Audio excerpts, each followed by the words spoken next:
My husband, the CEO, spat on my face and shoved the paper in front of me. Accept a 60% salary cut or I'll find someone who will. He humiliated me in front of his 24-year-old lover and staff. I need 20 hours, I said calm. That night I reached out to someone I never thought I would. What I did next would change everything. She actually believes she has leverage. Rebecca's voice carried through Samuel's office door as I stood frozen in the hallway, my hand inches from the handle I had been about to turn. Being the mother of his children doesn't give her special status in business decisions. Samuel's laughter followed, cold and calculating in a way I had never heard before. Olivia never understood the difference between personal relationships and strategic advantage. That's why she'll never succeed without me guiding her decisions.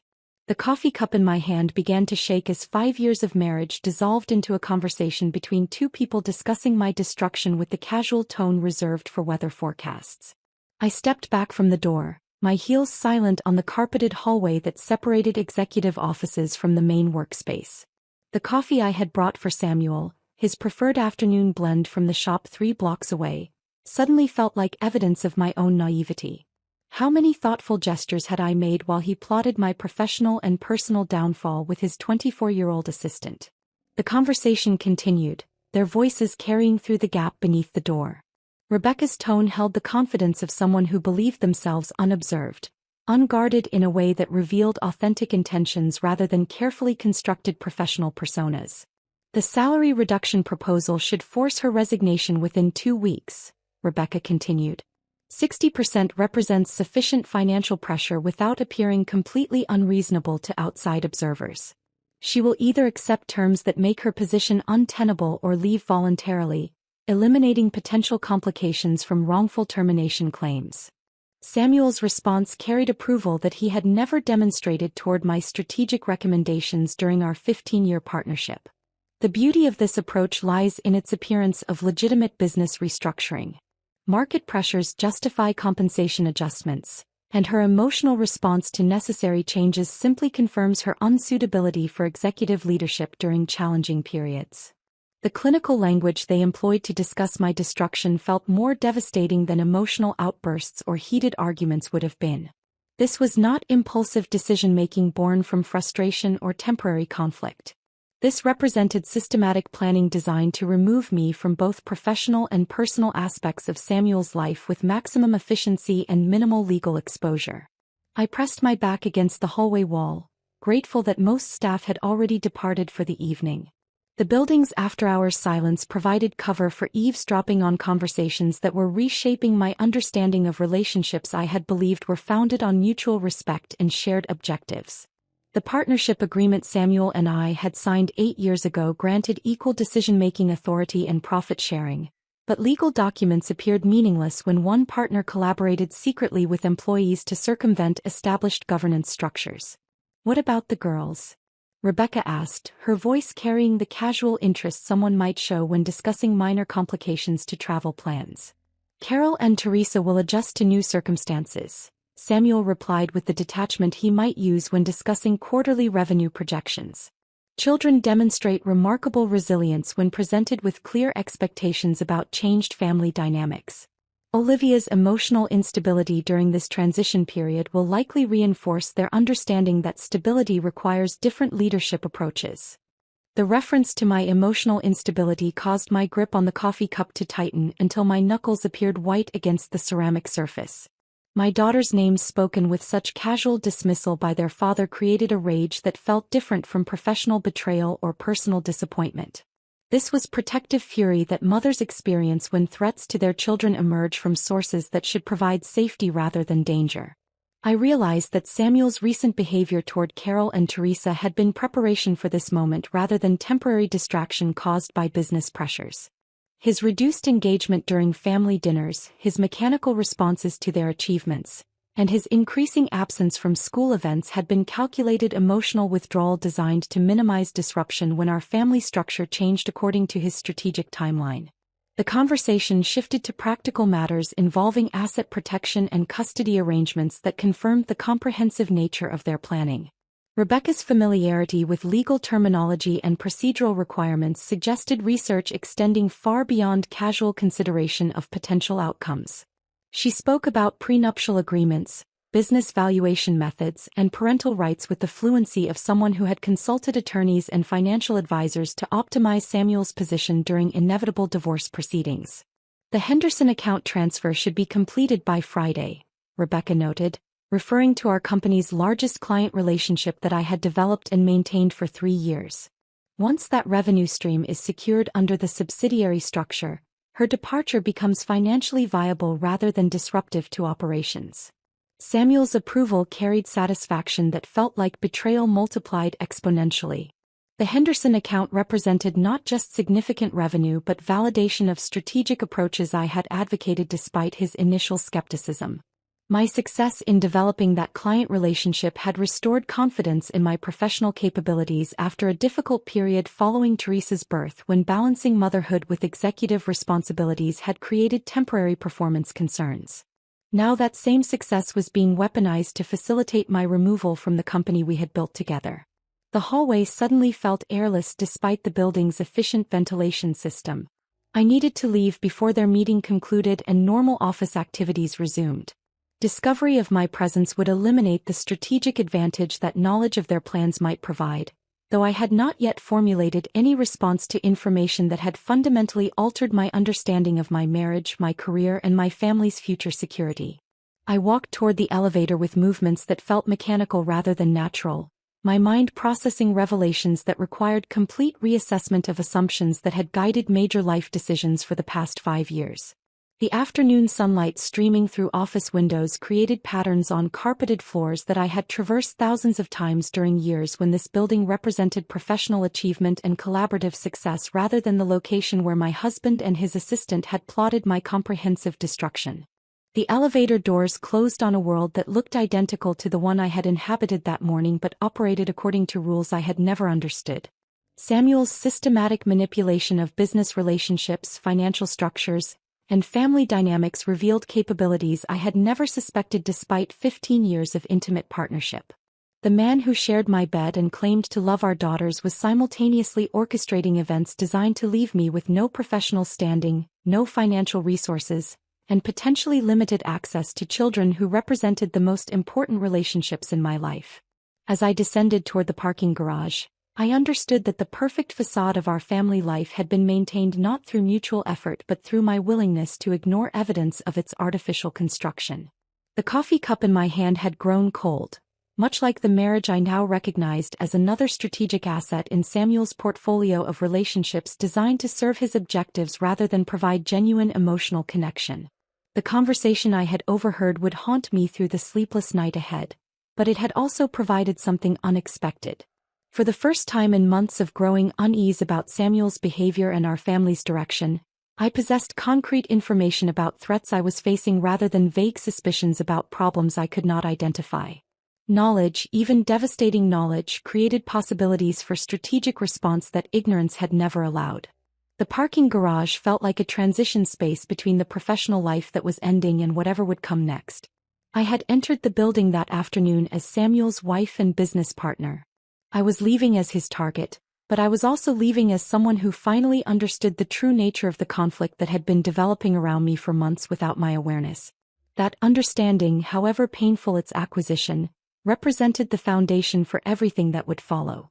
3 days passed before Samuel called the all-hands meeting. 3 days of normal morning routines, polite dinner conversations, and bedtime rituals that felt like elaborate theater performances designed to maintain illusions that had already shattered in that hallway outside his office. I moved through our house like an actress who had forgotten her lines, improvising responses to Carol's questions about college applications and Teresa's excitement about an upcoming soccer tournament while internally cataloging every interaction for signs of Samuel's strategic timeline. The meeting invitation arrived through our company's standard scheduling system, marked as mandatory for all staff with the clinical subject line, organizational restructuring discussion. No advance agenda. No preliminary documentation. Just 24 hours notice for what I now understood would be my public execution.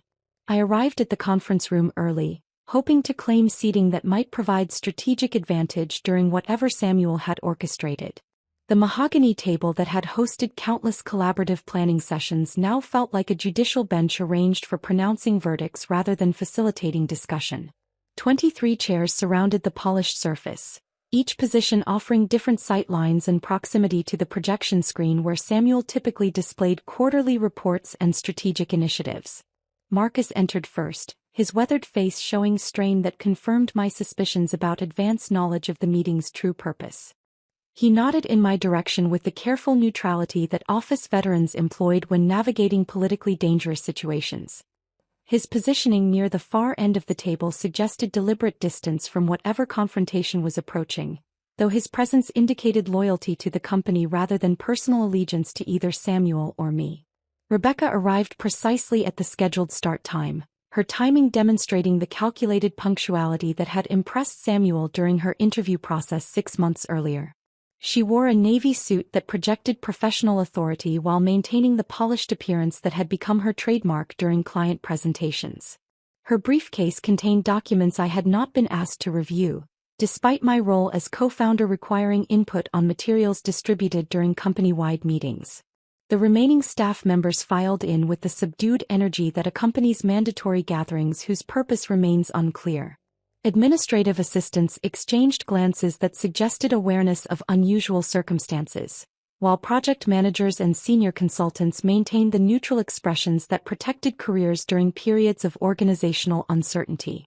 The room filled with the quiet tension that precedes significant announcements, though I alone understood the personal nature of the restructuring about to be announced. Samuel entered last, his timing designed to maximize impact rather than demonstrate respect for colleagues' schedules. He carried himself with the confidence that had once attracted me during our early professional relationship, back when his strategic thinking served shared objectives rather than personal advancement at my expense. The folder in his hand contained materials I recognized as salary analyses and organizational charts that had been prepared without my participation, despite contractual requirements for joint review of compensation decisions affecting executive leadership. This meeting addresses necessary adjustments to our organizational structure, Samuel began, his voice carrying the authoritative tone he reserved for presentations to skeptical clients or resistant staff members. Recent market analysis indicates that maintaining current compensation levels across all executive positions threatens our competitive viability and long-term sustainability. The prepared speech demonstrated rehearsal that confirmed the systematic planning I had overheard during his private conversation with Rebecca. His language employed business terminology designed to frame personal decisions as objective market responses, creating legal protection while establishing narrative justification for actions that served his strategic purposes rather than legitimate business requirements. Rebecca leaned forward in her chair, her posture suggesting engagement that contrasted sharply with the uncomfortable stillness displayed by longer-tenured employees who understood the political implications of the discussion unfolding before them. Her notebook remained open beside carefully organized documents that supported Samuel's presentation, though her contributions had not been requested during previous organizational planning discussions that had included both founding partners. Specifically, recent performance analysis suggests that certain executive positions require compensation adjustment to reflect current market realities and individual contribution levels relative to organizational success metrics. Samuel continued, his clinical language creating emotional distance from decisions that would destroy careers and family financial security. The phrase "certain executive positions" carried obvious meaning that required no clarification for colleagues who had observed recent changes in office dynamics and decision-making authority distribution. My exclusion from client meetings, strategic planning sessions, and budget reviews had been noted by staff members who had previously sought input from both founding partners on matters affecting company direction and resource allocation. Samuel's presentation included projected cost savings and efficiency improvements that would result from organizational restructuring, though his analysis omitted discussion of potential disruption to client relationships or institutional knowledge that might be lost through executive departures. The financial modeling appeared professionally prepared, suggesting consultation with external advisors who had provided strategic guidance without my knowledge or involvement. Therefore, effective immediately, Olivia's executive compensation will be reduced by 60% to align with current market conditions and performance assessments. The words hit the conference room like physical impact, creating silence that felt dense with shock and discomfort rather than surprise. Several staff members shifted in their seats with the involuntary movements that accompany witnessing something that violates basic professional decency, though none possessed authority or inclination to challenge decisions made by the company's controlling partner. The 60% figure represented calculated precision designed to force resignation while maintaining appearance of legitimate business adjustment rather than personal vendetta. The reduction would eliminate my ability to maintain household expenses and family financial obligations, creating economic pressure that would make continued employment untenable regardless of my personal willingness to accept reduced compensation. This adjustment reflects market analysis indicating that executive compensation in our sector requires alignment with performance metrics and current economic conditions affecting consulting service demand, Samuel added, his explanation providing legal language that protected against potential discrimination claims while justifying decisions that served his strategic objectives. Rebecca's barely concealed satisfaction became visible through subtle changes in posture and facial expression that confirmed her role as architect rather than witness to the restructuring announcement. Her strategic positioning throughout the presentation demonstrated preparation that extended beyond administrative support to active collaboration in planning my professional destruction. The spit hit my cheek before conscious thought could process Samuel's movement across the conference room. The physical contact carried symbolic weight that exceeded its actual impact, representing contempt that required public demonstration rather than private expression. The moisture on my skin felt cold against the conference room's controlled climate, creating sensory memory that would persist long after the meeting concluded. "Accept the adjustment or submit your resignation," Samuel said, his voice maintaining the clinical tone that had characterized his entire presentation. "You have 20 hours to decide." 20 hours. The arbitrary timeline confirmed that my response was predetermined rather than genuinely requested, since immediate resignation would serve his purposes while negotiation or legal consultation would merely delay inevitable outcome through prolonged conflict that would damage company morale and client relationships. I stood slowly, my movements requiring conscious control to maintain dignity while 23 colleagues observed my response to public humiliation that violated every principle of professional courtesy and personal respect that had supposedly governed our marriage and business partnership. The folder containing my strategic analyses and client development materials felt heavier than usual, weighted with the realization that years of collaborative work had been transformed into evidence of my expendability. "Maybe next time you'll appreciate what you have while you still have it," Rebecca said, her voice carrying the satisfaction of someone who had anticipated this moment with malicious pleasure. Her parting comment revealed the comprehensive nature of their planning, extending beyond professional dismissal to encompass my marriage, family relationships, and financial security. The words carried layers of meaning that confirmed my destruction had been orchestrated systematically rather than arising from sudden business necessity or temporary frustration with my performance or strategic contributions. The journey from conference room to elevator required summoning composure I barely possessed while colleagues avoided eye contact that might suggest sympathy or support. The hallway felt interminable under observation from staff members who had witnessed unprecedented workplace cruelty designed to maximize psychological damage rather than achieve legitimate business objectives.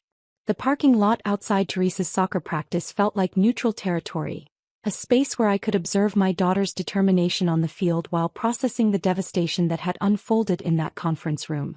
Teresa moved across the grass with the focused intensity that reminded me of my own approach to challenging negotiations, back when I believed persistence and preparation could overcome any obstacle. Her coach called adjustments from the sideline while parents clustered near the bleachers, their conversations centered on weekend tournament schedules and college recruitment prospects rather than corporate betrayal and marital destruction. Carol sat in the passenger seat beside me, her 17-year-old frame folded into the space with practiced efficiency as she reviewed calculus homework that would have challenged me at twice her age. Her presence provided comfort that felt both natural and necessary, though I struggled to maintain the maternal composure that protected her from adult complexities she should not need to navigate. "Mom, you're gripping the steering wheel like you want to break it," Carol said without lifting her eyes from the equations that covered her notebook pages. Her observation startled me into awareness of physical tension I had not consciously recognized. My knuckles appeared white against the black leather steering wheel, creating visual evidence of internal pressure that my carefully maintained exterior was supposed to conceal. The analytical mind she had inherited from both parents allowed her to notice patterns and connections that escaped casual observation, a capability that would serve her well in whatever career she eventually chose but created challenges for maintaining family secrets during adolescence. Just thinking about work, sweetheart. Is Dad being impossible again? The question carried layers of understanding that revealed how completely our family tensions had become visible to children who possessed neither the experience nor the emotional tools to interpret adult conflicts involving systematic betrayal and calculated cruelty. Carol's use of the word again suggested that Samuel's behavior had established recognizable patterns that extended beyond recent events to encompass months or years of treatment that had damaged family relationships. It's complicated, honey. No, Mom. It's really not. Her response carried the directness that characterized her generation's approach to problems that adults complicated through denial, rationalization, or misguided attempts to protect others from uncomfortable truths. The simplicity she identified in situations I perceived as complex might reflect clearer understanding of relationship dynamics unencumbered by emotional investment that prevented objective assessment of behavioral patterns and their logical consequences. The conversation ended when Teresa's practice concluded, though Carol's observations followed me home like accusations I could not refute or dismiss. Her insights about Samuel's impossible behavior and my visible stress responses suggested that our efforts to maintain family normalcy had failed more completely than I had recognized, creating psychological burden for children who deserved protection from adult conflicts rather than front-row seats to marital dissolution. That evening, I moved through our house with heightened awareness of sounds that might indicate Samuel's location and activities. The domestic routine that had once provided comfort now felt like surveillance operation requiring careful timing to avoid confrontations that might reveal knowledge I had gained through eavesdropping on private conversations. Dinner preparation, homework supervision, and bedtime rituals proceeded normally while I cataloged every interaction for evidence of the strategic timeline that would reshape our family structure according to Samuel's preferences and Rebecca's recommendations. Samuel's study occupied the corner of our house that received afternoon sunlight through windows overlooking the garden where Carol and Teresa had played as children. The room contained furniture and decorations we had selected together during happier years when collaborative decisions reflected shared values rather than power struggles disguised as domestic negotiations. His desk held family photographs that now felt like props designed to maintain appearances rather than expressions of genuine affection for relationships he was systematically destroying. The hallway outside his study provided acoustics that carried conversations through the gap beneath his door, though approaching close enough for clear listening required careful attention to foot placement on hardwood floors that amplified sound throughout the house. I positioned myself near the wall where shadows from overhead lighting created visual camouflage while providing auditory access to discussions that were reshaping my understanding of recent events. She actually thought she had leverage, Rebecca was saying, her voice carrying the satisfaction that accompanies successful manipulation of someone whose psychology has been studied and exploited for strategic advantage. As if being the mother of his children gave her some special status in business decisions.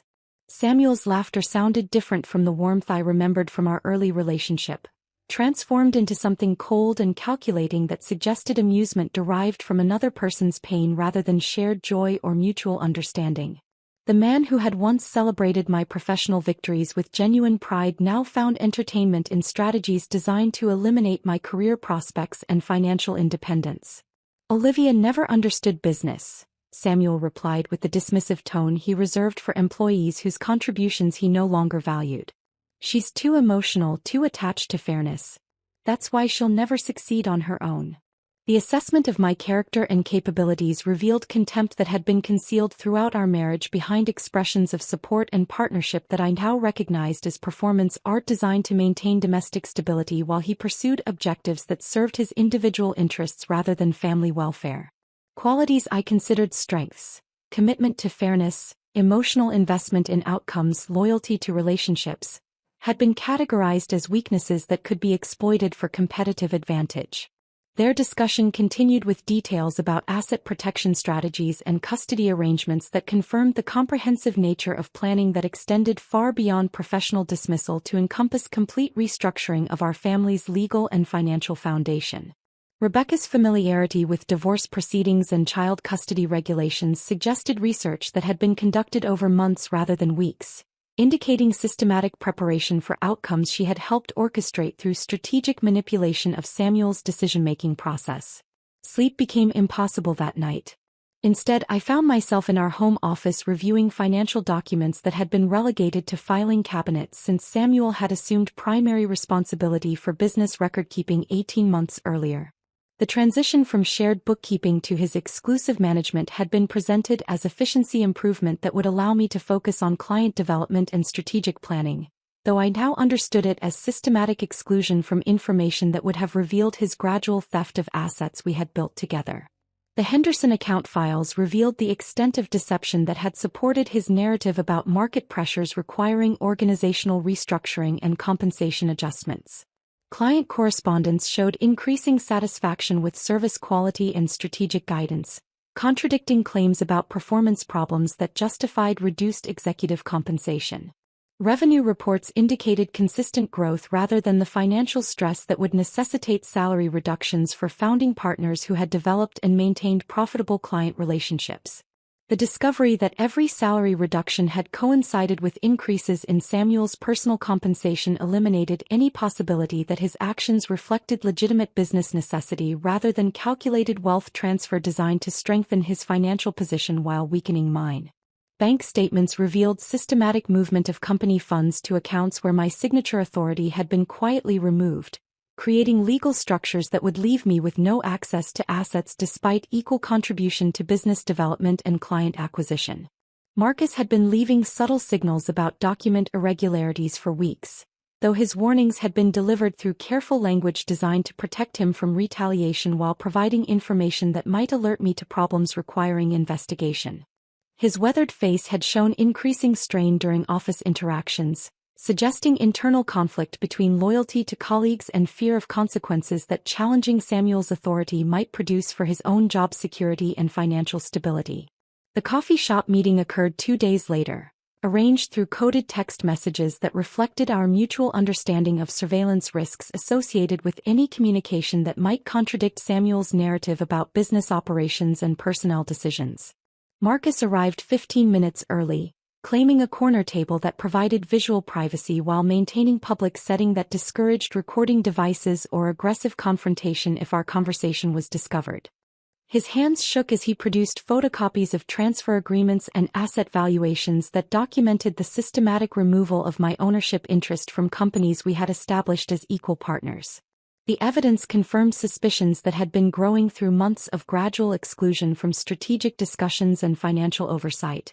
But seeing documented proof of systematic theft created emotional impact that speculation had not prepared me to handle. Marcus slid the final document across the coffee shop table with the careful precision of someone handling evidence that could destroy careers. The asset valuation report bore Samuel's signature alongside Rebecca's witness mark, confirming their collaboration extended beyond casual workplace interaction to deliberate conspiracy involving legal documentation that eliminated my ownership interest in companies bearing my name on founding articles of incorporation. The coffee between us had grown cold during our 2-hour examination of systematic theft disguised as legitimate business restructuring. "I should have acted sooner," Marcus said, his weathered hands folding the papers with movements that suggested years of handling sensitive documents while navigating political dangers inherent in corporate environments where challenging authority produced swift retaliation. But Samuel made it clear that anyone who interfered would find themselves looking for new employment without favorable references. His admission revealed the workplace intimidation that had prevented colleagues from providing warnings that might have allowed earlier intervention or strategic response to threats I had been too trusting to recognize independently. The fear in his voice reflected genuine understanding of Samuel's capacity for professional destruction, capabilities he had apparently been refining through practice on employees who possessed less legal protection than founding partners with contractual rights to company assets and decision-making authority. That evening, I sat in my car outside our house for 30 minutes before summoning courage to enter spaces that no longer felt like home but rather like enemy territory, where every conversation might be monitored and every action could be reported to Samuel through household surveillance I had never previously considered necessary to detect or prevent. The driveway that had once represented arrival at sanctuary now felt like crossing borders into hostile nation, where maintaining cover required constant vigilance about expressions, movements and communications that might reveal knowledge I was not supposed to possess. The business card had been in my wallet for 6 months, acquired during a professional networking event where Clarence Hartwell's reputation for aggressive corporate acquisitions had made him someone worth knowing rather than someone whose services I expected to require. His company specialized in identifying undervalued organizations with structural vulnerabilities that could be exploited for strategic advantage, though his methods were reportedly surgical rather than destructive, dismantling competition through understanding rather than brute force attacks that damaged industries and eliminated employment unnecessarily. I made the call from my office after hours, when building security ensured privacy for conversations that required confidentiality from colleagues who might inadvertently reveal information to Samuel through casual workplace interactions. The telephone felt heavier than usual as I dialed numbers that would initiate processes leading to consequences I could not entirely predict or control, though remaining passive while Samuel orchestrated my destruction seemed like accepting defeat without attempting strategic response. Clarence Hartwell. His voice carried authority earned through years of successful business negotiations and strategic victories, but also patience that suggested confidence in his capabilities rather than anxiety about proving superiority through aggressive displays of power or intimidation tactics that characterized less experienced corporate operators. Mr. Hartwell, this is Olivia Montgomery from Montgomery & Associates. We met at the Business Development Conference last spring. Olivia Montgomery. I was wondering when I might hear from you. The immediate recognition of my name suggested surveillance of Samuel's company that extended beyond casual market observation to detailed intelligence gathering about internal operations and personnel vulnerabilities that could be exploited for competitive advantage. His expectation of eventual contact from me implied understanding of psychological pressures that Samuel's management style created among senior staff, along with recognition that systematic exclusion of founding partners typically produced rebellion or defection that created opportunities for external intervention. I believe we should discuss certain business opportunities that might interest your organization. I assumed you might. Would you prefer to meet in person rather than discussing sensitive matters over telephone communications that could be monitored or recorded? His suggestion reflected professional caution appropriate for conversations involving potential corporate espionage or competitive intelligence sharing that could create legal complications if discovered by target organizations or regulatory authorities responsible for preventing anti-competitive business practices through coordinated market manipulation or unfair trade advantages. We arranged to meet the following evening at Meridian, an upscale downtown restaurant that provided public visibility, discouraging surveillance devices while maintaining sufficient privacy for sensitive discussions about corporate vulnerabilities and strategic intelligence that required confidential handling to protect both parties from potential legal exposure or professional retaliation. I arrived 15 minutes early, claiming a corner table that offered visual observation of other patrons while providing acoustic separation from conversations that might be overheard by individuals with connections to Samuel's business network or professional associations. The restaurant attracted corporate executives and legal professionals who conducted business discussions requiring discretion, creating ambient noise that would mask conversations involving sensitive topics or confidential information. Clarence entered precisely at the scheduled time, his punctuality demonstrating respect for appointments while suggesting operational efficiency that characterized successful business leaders who valued time as strategic resource rather than commodity that could be wasted through casual scheduling or inadequate preparation for important meetings. His appearance contradicted expectations based on his aggressive reputation for corporate acquisitions and competitive destruction of business opponents who challenged his organization's market expansion or strategic objectives.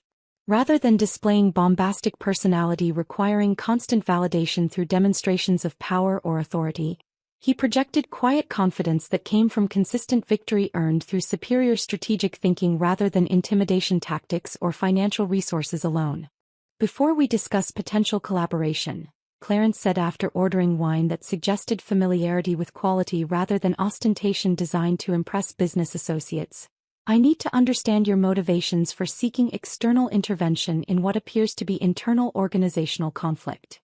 His directness eliminated preliminary conversation that might waste time while avoiding clear discussion of sensitive topics requiring honest assessment of mutual interests and strategic objectives that would govern any potential business relationship between his organization and my willingness to provide competitive intelligence about Samuel's company operations. This is not about personal satisfaction or emotional revenge, I replied, choosing language that emphasized rational business decision-making rather than vindictive motivations that might suggest unreliable partnership or unpredictable behavior during complex acquisition processes requiring sustained collaboration over extended time frames. Revenge is an expensive luxury that rarely provides anticipated satisfaction while creating unforeseen complications for all parties involved in systematic corporate destruction, Clarence observed, his tone suggesting experience with clients whose emotional investment in outcomes had complicated strategic execution or produced suboptimal results that damaged professional relationships and market positions. My husband has systematically stolen my financial stake in companies we built together as equal partners.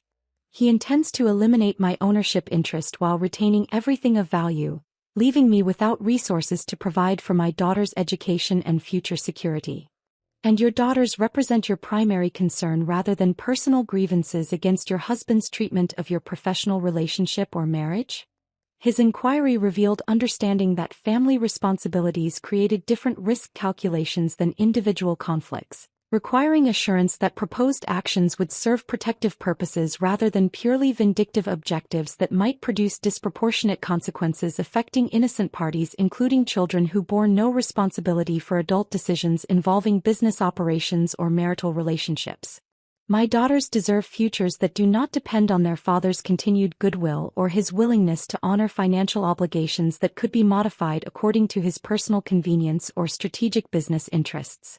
Clarence studied my face for several moments, his assessment apparently confirming sincerity of motivations while evaluating potential risks associated with collaboration involving emotionally complicated family dynamics that could affect strategic decision-making during acquisition processes requiring sustained focus on business objectives rather than personal considerations.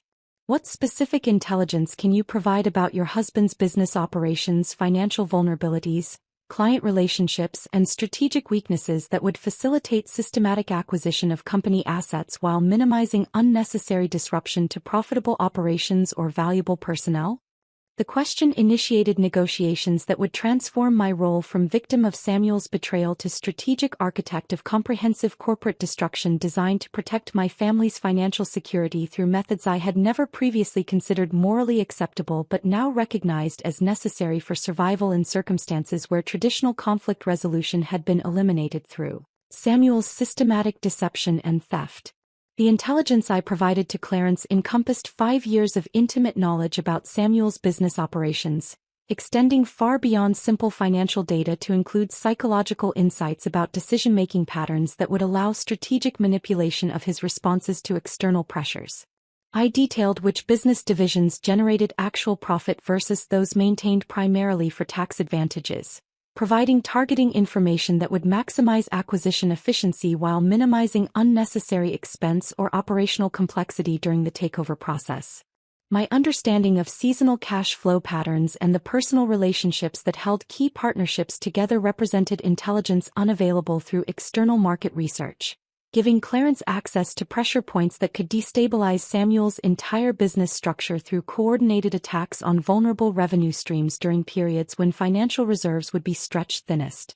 Most significantly, my insights into Samuel's pride and tendency to underestimate opposition created opportunities for psychological warfare that could force tactical errors leading to strategic collapse.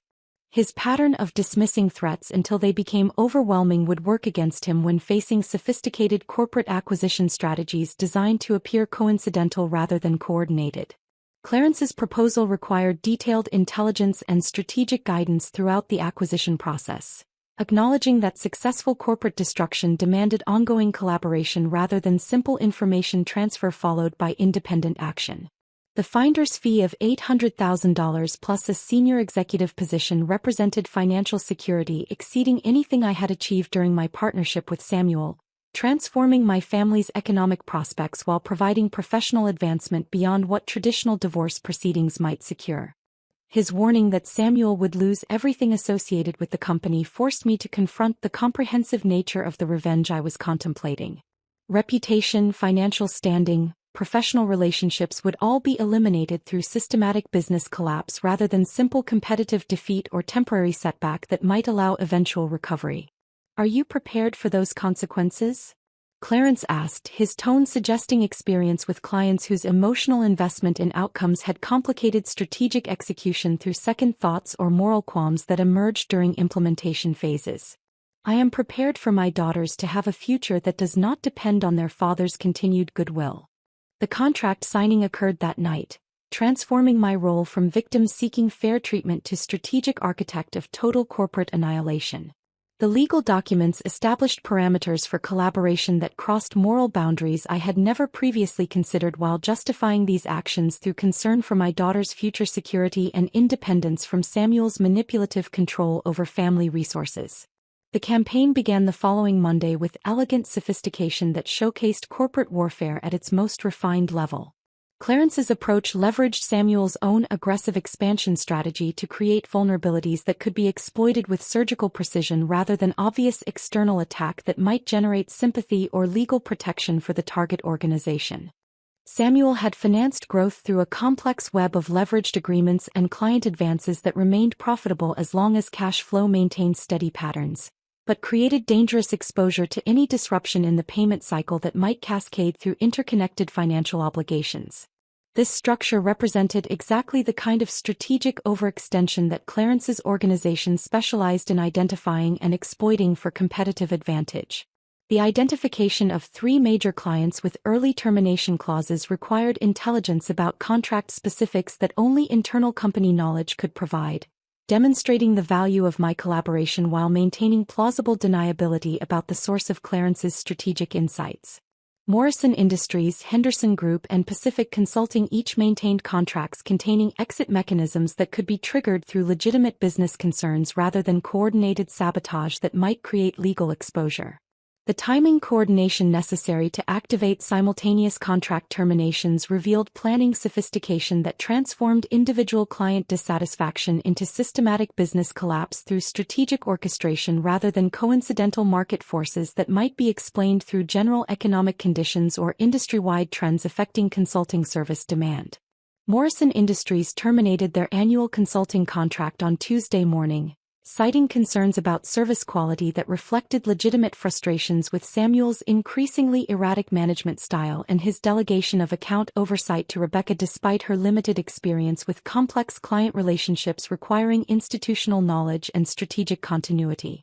Henderson Group followed on Thursday with contract cancellation that referenced their need for fresh strategic perspective that could not be provided by existing consulting arrangements, though the real motivation involved Clarence's careful cultivation of relationships within their executive leadership team through social connections and professional networking that had created receptivity to alternative service providers. Pacific Consulting completed the coordinated withdrawal on Friday, eliminating 3 major revenue streams within a single week while maintaining the appearance of independent business decisions rather than orchestrated attack on Samuel's financial foundation. The timing created maximum psychological impact while establishing cash flow disruption that would force immediate crisis management responses. Samuel's initial reaction followed predictable patterns that confirmed my psychological assessment of his character and strategic thinking capabilities. Rather than analyzing actual vulnerabilities that had made coordinated client departures possible, he immediately blamed me despite my complete lack of access to client relationships or company operations since the conference room confrontation. "You orchestrated this," he accused during a phone call that evening, his voice carrying paranoia that accompanied systematic deception and projecting his own capacity for manipulation onto others while missing actual threats to his business stability. Rebecca's enthusiastic support for theories about my sabotage revealed her investment in maintaining Samuel's focus on imaginary enemies rather than addressing real vulnerabilities that their management decisions had created within the company structure. Her ability to redirect his attention away from their operational failures toward conspiracy theories about my supposed influence over client relationships served Clarence's strategic purposes by preventing rational analysis of the business collapse that was accelerating beyond original timeline expectations.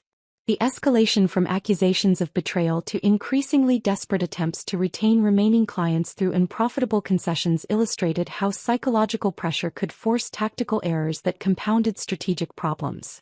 Samuel began offering service rates below cost structure requirements, creating additional financial strain that transformed temporary revenue disruption into permanent structural damage threatening organizational survival.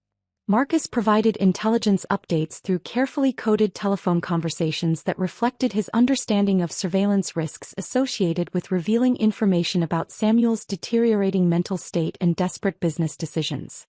His reports about 18-hour workdays and sleeping in the office revealed psychological breakdown accompanying business failure, suggesting that personal stress would generate additional tactical errors accelerating the timeline for complete organizational collapse. The observation that Rebecca had stopped attending client meetings indicated her recognition that association with failing leadership could damage her professional reputation, creating opportunities for intelligence gathering as she distanced herself from Samuel's increasingly erratic decision-making while positioning herself for career advancement through alternative employment opportunities that would not be affected by his business failure. Samuel's attempts to personally manage every client relationship simultaneously demonstrated the operational chaos that accompanied desperate leadership during systematic business failure, creating additional vulnerabilities that Clarence's organization could exploit through targeted recruitment of key personnel and strategic acquisition of specific business relationships that retained value despite overall organizational collapse. The campaign's mathematical precision transformed individual business relationships into coordinated weapons for systematic destruction, revealing how internal knowledge of customer service failures and unmet expectations could be weaponized for strategic advantage through careful timing and external pressure applied through Clarence's extensive professional network and competitive intelligence capabilities. By the end of the second week, Samuel had borrowed against company assets to maintain cash flow during client departures, putting the entire organization at risk through financial decisions that reflected desperation rather than strategic thinking. The structural damage would threaten organizational survival regardless of whether departed clients eventually returned, ensuring that temporary disruption would produce permanent consequences that served Clarence's acquisition objectives while providing the comprehensive destruction I required to protect my family's future independence from Samuel's manipulative control. The third week of Clarence's systematic campaign brought changes to our household that I struggled to conceal from Carol and Teresa. My late-night phone calls with intelligence updates and strategic planning sessions required careful timing to avoid detection by daughters whose sleep schedules had become increasingly irregular as family tension created anxiety that manifested in restless nights and early morning wandering through our house. Carol's analytical mind began detecting inconsistencies in my explanations for meetings that extended past normal business hours and phone conversations conducted in hushed tones from rooms where privacy could be maintained. Her 17-year-old understanding of adult behavior patterns allowed her to recognize that my activities had shifted beyond routine work responsibilities to something requiring secrecy that contradicted the transparency I had always emphasized as fundamental to family relationships. "Mom, why are you whispering when you talk to clients?" she asked one morning while preparing breakfast, her direct question carrying the weight of accumulated observations rather than casual curiosity about my professional activities. The question forced me to confront the growing distance my collaboration with Clarence was creating between my daughters and me precisely when family unity would become most critical for navigating divorce proceedings and custody arrangements that would follow Samuel's business collapse. The necessity of protecting them from adult complexities involving strategic deception and corporate warfare required emotional barriers that felt like betrayal of maternal instincts demanding honesty and shared trust during family crisis. "Some business discussions require confidentiality to protect client interests," I replied, the half-truth tasting bitter as it left my mouth. Carol's expression suggested skepticism that reflected her growing awareness that adult explanations often concealed rather than clarified situations that directly affected her life and future security. Her retreat to silence indicated not acceptance but strategic withdrawal from conversations that would not produce truthful answers regardless of her persistence or emotional investment in understanding family dynamics that were reshaping her world without her knowledge or consent. Teresa's response to household tension manifested differently, through increasing withdrawal from family activities that had previously provided structure and connection during difficult periods. Her 14-year-old intuition detected approaching changes without possessing context for interpreting the emotional undercurrents that accompanied strategic planning sessions and covert intelligence gathering operations that occupied my attention during hours formerly devoted to homework supervision and casual conversation about school friendships and soccer achievements. She began spending more time in her room with headphones and homework that served as legitimate excuses for avoiding family interactions that felt unpredictable and emotionally dangerous. Her requests for permission to stay late at friends' houses increased as our home environment became less comfortable than social situations that provided normalcy unavailable within our increasingly tense domestic atmosphere. The irony that protecting my daughter's financial future required emotional distance from them during the campaign created internal conflict about whether strategic thinking truly served family interests or undermined the relationships I claimed to be defending through my alliance with Clarence. The calculated deception necessary for successful corporate warfare conflicted with maternal values emphasizing authentic communication and shared decision-making that had governed our family relationships during happier periods before Samuel's betrayal had necessitated strategic response beyond traditional conflict resolution methods. My psychological transformation during these weeks felt both necessary and disturbing, requiring capabilities I had never known I possessed while challenging fundamental assumptions about my character and moral boundaries.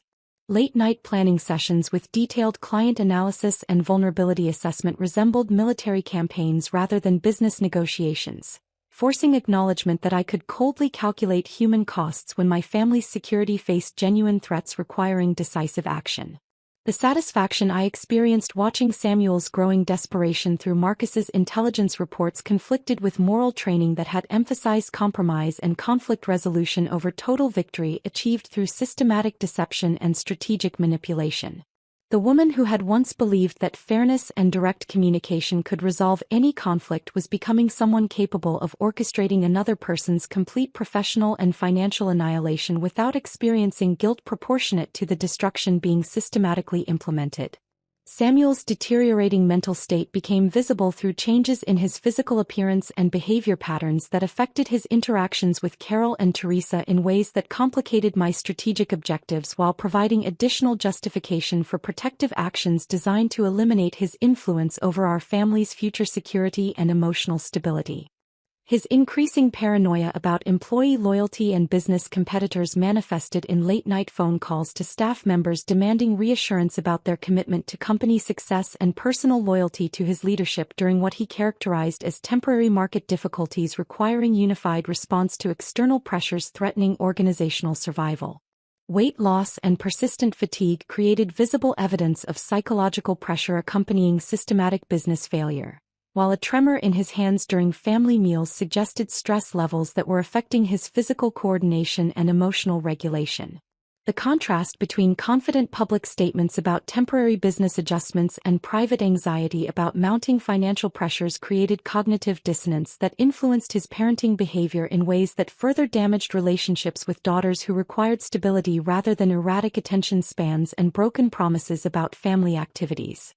His attempts to maintain normal father relationships while managing business crisis resulted in distracted conversations and canceled commitments that reinforced Carol and Teresa's growing perception of him as unreliable rather than simply busy with legitimate work responsibilities.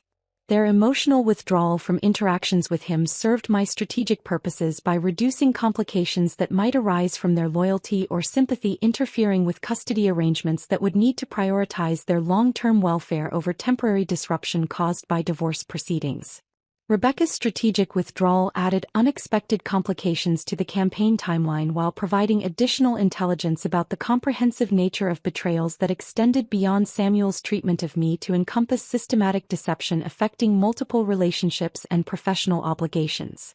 Her reduced presence at company meetings and social events suggested recognition that association with failing leadership could damage her professional reputation, leading to positioning for alternative career opportunities that would not be affected by organizational collapse. Marcus reported that Rebecca had begun systematically removing personal items from her office while canceling joint client presentations that would have required her continued association with Samuel's increasingly desperate attempts to maintain business relationships through personal appeals and financial concessions that eliminated profitability margins necessary for organizational sustainability. The discovery that Rebecca had been networking with competing firms while maintaining her position as Samuel's assistant revealed strategic planning capabilities that matched my own collaboration with Clarence, creating parallel betrayals that compounded Samuel's business and personal isolation while raising questions about whether her original manipulation had served individual career advancement or represented coordination with external forces seeking to acquire or destroy our company through systematic internal sabotage. This development forced reconsideration of Rebecca's motivations and timeline for involvement in Samuel's systematic theft of my ownership interests and financial assets. If her actions represented independent opportunism rather than collaboration with Clarence's organization, then Samuel was facing coordinated attacks from multiple sources without understanding the scope of threats to his business empire and personal relationships. The possibility that Rebecca possessed her own strategic agenda independent of both Samuel's objectives and my alliance with Clarence created unpredictable variables that could affect the campaign's outcome in ways that might not serve my family's interests or provide the comprehensive protection I required to ensure Carol and Teresa's future independence from their father's manipulative control over financial resources and emotional relationships. The uncertainty about Rebecca's true motivations haunted my thoughts as I prepared for what I sensed would be the final phase of the campaign. Clarence had indicated that Samuel's financial position was becoming untenable, with creditors beginning to question loan collateral and remaining clients expressing concerns about service continuity.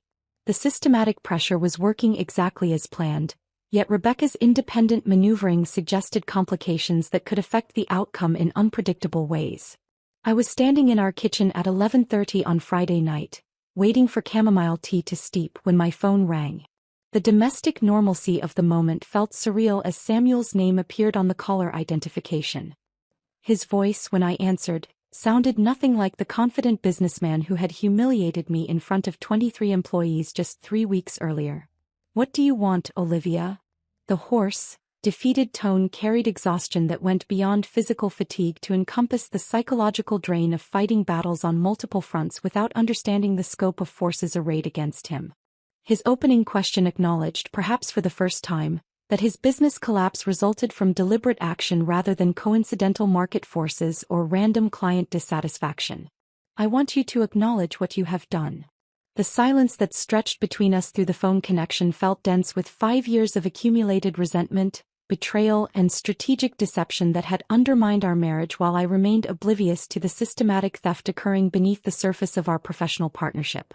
The kitchen around me seemed to shrink during those moments, the familiar surroundings providing strange comfort while I engaged in the most crucial conversation of our relationship. "What I have done." His laugh carried bitterness that revealed psychological defense mechanisms struggling to maintain self-image despite mounting evidence of personal responsibility for his current circumstances. "You destroyed my company. You destroyed everything I built. You destroyed it yourself, Samuel. I simply accelerated the process." The accusation forced him to confront logical consequences of decisions he had made without considering how systematic exclusion of founding partners might eventually produce strategic retaliation. His treatment of me as expendable employee rather than equal contributor to shared success had created vulnerabilities that Clarence's organization could exploit through methods that appeared legitimate while serving justice that traditional legal remedies might never have provided. "I know about the Henderson account transfer. I know about the shell companies. I know about every salary reduction that coincided with increases in your personal compensation." My enumeration of his deceptions eliminated any possibility of continued denial or rationalization about legitimate business necessity driving recent organizational changes. The evidence I had accumulated through Marcus's assistance and my own investigation created an undeniable record of systematic theft disguised as market-responsive management decisions. "The girls," Samuel said after another long pause, his voice carrying desperation that acknowledged how completely his strategic position had collapsed. "What about Carol and Teresa?" His invocation of our daughters revealed belated recognition that his actions had consequences extending beyond immediate business relationships to encompass family stability and parental responsibilities he had been ignoring during his pursuit of individual advantages at my expense and their long-term detriment. The girls will be fine. They will have a mother who can provide for their future without depending on your goodwill or continued cooperation. My response emphasized the fundamental difference in our approaches to parental responsibility. His assumption that providing basic support constituted adequate fatherhood contrasted sharply with my determination to ensure Carol and Teresa possessed independence that would not require maintaining relationships with unreliable authority figures whose support might be withdrawn according to personal convenience or strategic considerations. You have always been selfish, Olivia. Always putting your own interests above the family. The accusation might have wounded me during earlier phases of our relationship, but now it simply confirmed how completely Samuel had rewritten our marriage history to justify behaviors that objectively constituted emotional abuse and financial theft. In his revised narrative, my desire for fair compensation represented selfishness while his systematic theft served family interests. My expectation of basic respect became unreasonable demand while his public humiliation demonstrated necessary leadership during challenging business conditions. Monday morning, divorce papers will be filed. I suggest you retain legal counsel. The statement represented the final step in comprehensive strategy that had begun with Clarence's alliance but encompassed legal, financial, and custody arrangements designed to maximize my daughter's security while minimizing Samuel's ability to use parental access as leverage for continued manipulation or financial control over family resources and decision-making processes. With what money?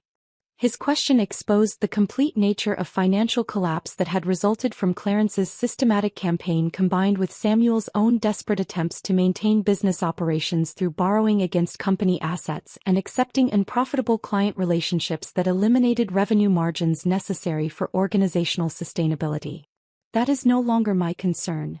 The finality in my voice reflected transformation from someone who had once felt responsible for Samuel's emotional welfare and professional success to strategic architect who had orchestrated his comprehensive destruction while maintaining legal and moral justification for actions that served protective purposes rather than purely vindictive objectives. I ended the call and remained standing in our kitchen, listening to rain against windows that created atmospheric backdrop for the dissolution of our marriage and business partnership. The sound seemed to wash away pretense that had maintained our relationship long after genuine emotional connection had disappeared, replaced by Samuel's systematic deception and my growing awareness that survival required strategic response rather than continued trust in fairness or communication. The transformation from victim to victor through careful alliance building and intelligence coordination felt less triumphant than I had anticipated during months of strategic planning and systematic revenge implementation.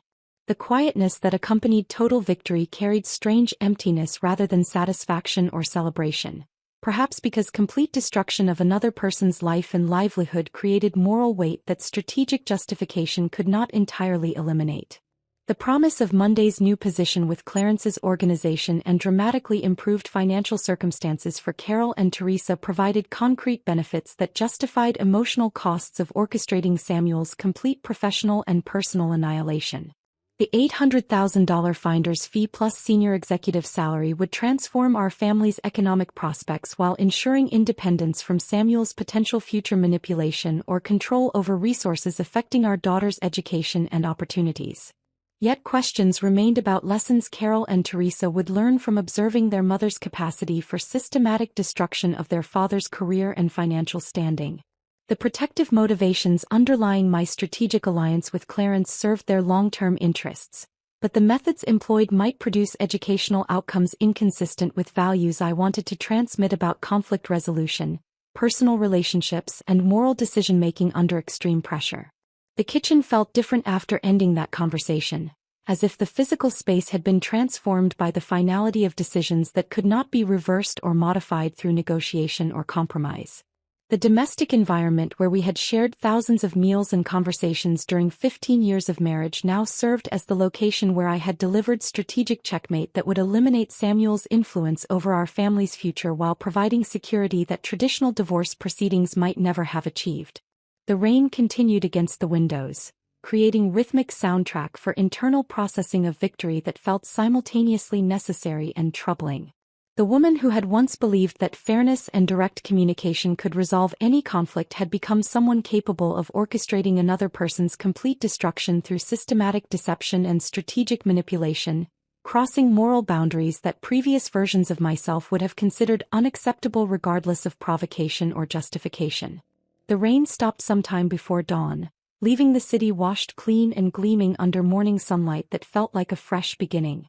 I dressed carefully for my first day at Clarence's organization, choosing a navy suit that projected authority while maintaining the professional competence that had impressed him during our initial negotiations. The woman in the mirror looked different from the one who had endured public humiliation just 4 weeks earlier, transformed by strategic victory into someone who commanded respect rather than accepting dismissal. Clarence's downtown headquarters occupied 30 floors of a glass tower that reflected the city's business district with architectural elegance that spoke to sustained success rather than temporary achievement. The executive parking space assigned to me carried my name on a brass nameplate that represented tangible recognition of professional value after years of systematic devaluation designed to undermine my confidence and strategic capabilities. The corner office exceeded anything I had possessed during my partnership with Samuel, featuring floor-to-ceiling windows that provided panoramic views of the financial district where major decisions affected thousands of careers and millions of dollars in economic activity. The furnishings reflected contemporary design principles that emphasized functionality without sacrificing aesthetic appeal, creating an environment conducive to strategic thinking and client relationship management that would utilize skills Samuel had claimed I lacked. My new colleagues treated me with deference that acknowledged strategic intelligence and business expertise rather than viewing me as expendable overhead to be eliminated when convenient for management objectives or personal advancement.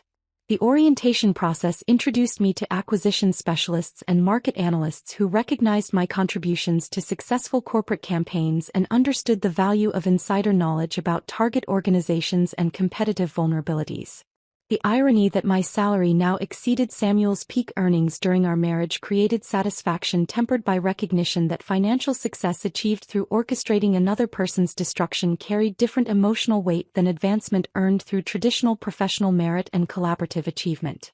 The 6-figure compensation package provided security that transformed my daughter's educational prospects while demonstrating capabilities that had been systematically suppressed rather than objectively evaluated during our business partnership.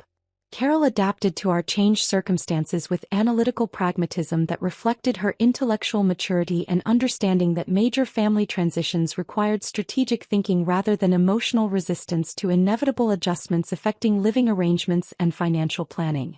Her acceptance to the prestigious summer program that Samuel had claimed we could not afford became financially feasible through improved resources that would provide educational opportunities matching her academic achievements regardless of family conflicts or divorce proceedings. "Mom, this feels different," she observed during our first week in the new neighborhood, her 17-year-old perspective recognizing stability that contrasted with months of tension and uncertainty that had characterized our household dynamics while Samuel's systematic betrayal had been developing beyond my awareness or understanding. Teresa's soccer team advancement to regional championships received enthusiastic support that demonstrated how improved financial circumstances allowed greater attention to individual accomplishments and personal interests that deserved celebration rather than distracted acknowledgement between business crises and marital conflicts requiring emergency management and damage control efforts. Both girls demonstrated resilience that suggested they understood these changes represented permanent improvement rather than temporary upheaval that might be reversed through reconciliation or compromise that would restore previous living arrangements without addressing underlying problems that had created chronic family tension and emotional instability affecting their academic performance and social development. However, their questions about Samuel's absence from family activities required careful responses that acknowledged their father's choices without completely destroying their relationship with him through detailed explanations about systematic theft and emotional abuse that would create psychological damage exceeding benefits of complete transparency about adult conflicts involving corporate espionage and strategic retaliation. Marcus provided periodic updates about Samuel's gradual attempts to rebuild professional reputation through consulting work and small business ventures that utilized experience gained during our partnership, while acknowledging industry reputation damage caused by his company's collapse and employee treatment patterns that had become known throughout the professional community, where character mattered as much as technical competence for securing client trust and project opportunities. Rebecca's successful transition to a senior position with a competing firm demonstrated that strategic career planning and MBA credentials provided opportunities that remained available despite association with failed leadership and organizational collapse that had eliminated her previous professional relationships and networking connections within Samuel's business environment. The dispersion of our former employees to various opportunities eliminated the workplace community that had once provided professional identity and social connections, forcing everyone to rebuild career relationships and business networks independent of shared organizational history that could no longer serve as foundation for future advancement or collaborative projects requiring mutual trust and strategic coordination. Samuel's financial recovery would require years of credit rehabilitation and reputation building that might never fully restore his previous professional standing within industry circles, where his treatment of founding partners and systematic deception had become cautionary tales about ethical boundaries and long-term consequences of prioritizing individual advancement over collaborative relationships and organizational integrity. The moral implications of my strategic alliance with Clarence continued generating internal conflict despite concrete benefits the campaign had provided for Carol and Teresa's education, housing, and future opportunities that would serve their long-term interests regardless of temporary disruption caused by family dissolution and custody arrangements requiring legal formalization and financial planning. The efficiency with which I had adapted to coordinating corporate espionage and systematic business destruction suggested psychological capabilities I had never recognized within myself, creating uncertainty about moral boundaries I might cross if future circumstances threatened my family's security or professional interests requiring strategic response beyond traditional negotiation and compromise through communication and mutual understanding.